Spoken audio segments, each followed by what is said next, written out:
बात करते हैं। गाड़ी बहुत मिस कर रही थी, तो आज हम लोग गाड़ी ठीक करवाने जा रहे हैं। गाड़ी की ट्यूनिंग करवाने जा रहे हैं।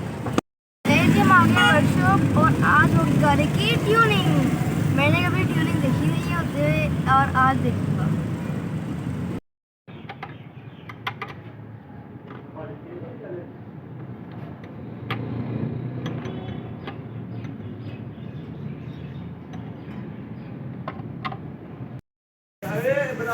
हाँ जी।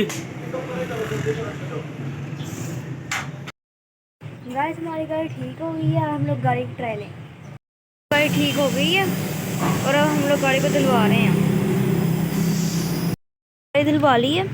अब गाड़ी पंचर हो गई तो हम लोग पंचर लगवा रहे हैं। काम मुकम्मल हो गए हैं और गाड़ी फिट हो गई है और हम लोग भी अफ्तारी से पहले घर पहुंच गए हैं। अगर आपको हमारी ये वाली वीडियो पसंद आई हो तो लाइक कीजिए, सब्सक्राइब कीजिए, शेयर कीजिएगा। अल्लाह हाफिज़।